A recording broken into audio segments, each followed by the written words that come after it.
ಮನುಷ್ಯ ಏನೇ ಸೃಷ್ಟಿ ಮಾಡಲಿ, ಏನನ್ನೇ ತಯಾರಿಸಲಿ, ಎಲ್ಲನೂ ಕೂಡ ಒಂದು ಸ್ವಾರ್ಥಕ್ಕೆ ಮಾತ್ರನೇ. ಫ್ರಾಂಕನ್‌ಸ್ಟೈನ್ ಇದೊಂದು ನೆಟ್ಫ್ಲಿಕ್ಸ್ ಮೂವಿ. ಇದು ಫ್ರಾಂಕನ್‌ಸ್ಟೈನ್ ಅನ್ನೋ ಒಂದು ನಾವೆಲ್ ಬೇಸಲ್ಲಿ ಇಟ್ಕೊಂಡು ರೆಡಿ ಮಾಡಿದಂಥ ಸಿನಿಮಾ ಇದು. ನಾನು ಇದರಲ್ಲಿ ಈ ಒಂದು ಸಿನಿಮಾದ ರಿವ್ಯೂ ಬಗ್ಗೆ ಮಾತಾಡ್ತಾ ಹೋಗೋಣ.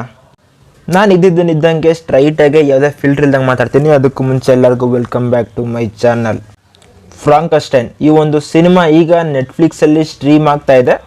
ಹಿಂದಿ, ತೆಲುಗು, ತಮಿಳ್ ಇವು ನಮ್ಮ ಇಂಡಿಯಾದ ಭಾಷೆಗಳಾದರೆ ಫಾರಿನ್ನ ಬೇಜಾನ್ ಲ್ಯಾಂಗ್ವೇಜಲ್ಲಿ ಸ್ಟ್ರೀಮ್ ಆಗ್ತಾ ಇದೆ. ನಿಮಗೆ ಕಂಫರ್ಟಬಲ್ ಆಗೋ ಭಾಷೆಯಲ್ಲಿ ನೀವು ಒಂದು ಸಿನಿಮಾ ನೋಡ್ಬೋದು. ಸಿನಿಮಾದ ಸ್ಟೋರಿ ಲೈನ್ ವಿಷಯಕ್ಕೆ ಬಂದರೆ, ವಿಕ್ಟರ್ ಫ್ರಾಂಕನ್‌ಸ್ಟೈನ್ ಒಬ್ಬ ಸರ್ಜನ್ನು, ಅಷ್ಟೇ ಅಲ್ಲ ಒಬ್ಬ ಸೈಂಟಿಸ್ಟು. ಅವನ ಅಪ್ಪನಿಂದ ಸಖತ್ತು ಇನ್ಫ್ಲೂಯೆನ್ಸ್ ಆದಂಥ ಇವನು ಸತ್ತಿರ್ತಕ್ಕಂಥ ಮನುಷ್ಯನ ಮತ್ತೆ ಬದುಕಿಸ್ತೀನಿ ಅನ್ನೋ ಒಂದು ಎಕ್ಸ್ಪೆರಿಮೆಂಟ್ನ ಮುಂದೆ ತೊಗೊಂಬರ್ತಾನೆ. ಅಷ್ಟೇ ಅಲ್ಲ, ಹಲವಾರು ಜನ ಸತ್ತಿರೋರ ಬಾಡಿ ಪಾರ್ಟ್ಸ್ ತೊಗೊಂಡು ಒಂದು ಭಯಂಕರವಾದ ಒಂದು ಕ್ರಿಯೇಚರ್ನ ರೆಡಿ ಮಾಡ್ತಾನೆ. ಬಟ್ ಅದನ್ನು ಬೆಳೆಸೋದ್ರಲ್ಲಿ ಅಥವಾ ಅದನ್ನು ಅರ್ಥ ಮಾಡ್ಕೊಳ್ಳೋದ್ರಲ್ಲಿ ಇವನು ಫೇಲ್ ಆಗ್ತಾನೆ. ಆ ಒಂದು ಮಾನ್ಸ್ಟರ್ನ ನಾಶ ಮಾಡೋದಕ್ಕೂ ಕೂಡ ಟ್ರೈ ಮಾಡ್ತಾನೆ. ಬಟ್ ಇವನ ಕೈಲಿಂದ ಆಗೋದಿಲ್ಲ ಅದನ್ನು ನಾಶ ಮಾಡೋದಕ್ಕೆ. ಆಮೇಲಿಂದ ಈ ಮಾನ್ಸ್ಟರು ಏನೇನು ಮಾಡುತ್ತೆ, ಮನುಷ್ಯರನ್ನ ಭಾವನೆಗಳನ್ನ ಯಾವ ಥರ ಅರ್ಥ ಮಾಡ್ಕೊಳ್ಳೋದಕ್ಕೆ ಟ್ರೈ ಮಾಡುತ್ತೆ, ಮನುಷ್ಯರು ಈ ಒಂದು ಮಾನ್ಸ್ಟರ್ನ ಯಾವ ಥರ ಟ್ರೀಟ್ ಮಾಡ್ತಾರೆ, ಎಲ್ಲನೂ ಕೂಡ ಈ ಒಂದು ಸಿನಿಮಾದಲ್ಲಿ ನೀವು ನೋಡಿ ತಿಳ್ಕೊಬೇಕು. Such a emotion journey.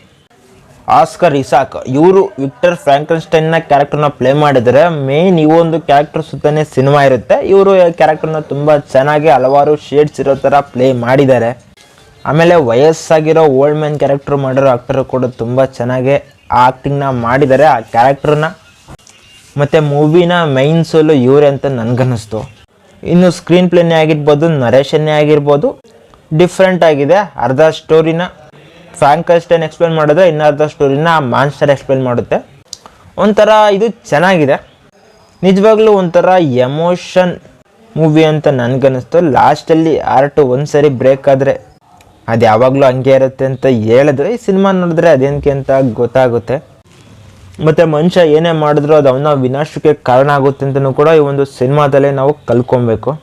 ಈಗ ಬಿಡಿ AI ಅಂತೆ, ರೋಬೋಟ್ಸ್ ಅಂತೆ, ಅವು ಇವು ನಾವು ರೆಡಿ ಮಾಡ್ತಾ ಇದ್ದಾವೆ. ಮುಂದೆ ಅವು ಕೂಡ ನಮ್ಮನ್ನು ಡಾಮಿನೇಟ್ ಮಾಡ್ಬೋದೇನೋ ಗೊತ್ತಿಲ್ಲ. ಒಟ್ಟಿನಲ್ಲಿ ಸಿನಿಮಾ ಚೆನ್ನಾಗಿದೆ, ಒಳ್ಳೆ ಎಕ್ಸ್ಪೀರಿಯೆನ್ಸು, ಟೈಮ್ ಹೋಗೋದು ಗೊತ್ತಾಗೋದಿಲ್ಲ, ಅಷ್ಟು ಚೆನ್ನಾಗಿದೆ. ಸಿನಿಮಾನ ನೋಡಿ, ನೆಟ್ಫ್ಲಿಕ್ಸಲ್ಲಿ ಸ್ಟ್ರೀಮ್ ಆಗ್ತಾ ಇದೆ. ಸ್ವಲ್ಪ ಬ್ರೂಟಲ್ ಸೀನ್ಸ್ ಇದ್ದಾವೆ, ಅಡಲ್ಟ್ ಸೀನ್ಸ್ ಏನಿಲ್ಲ. ಬಟ್ಟು ಇಂಡಿವಿಜುವಲ್ ಆಗಿ ನೋಡೋದಕ್ಕೆ ಟ್ರೈ ಮಾಡಿ.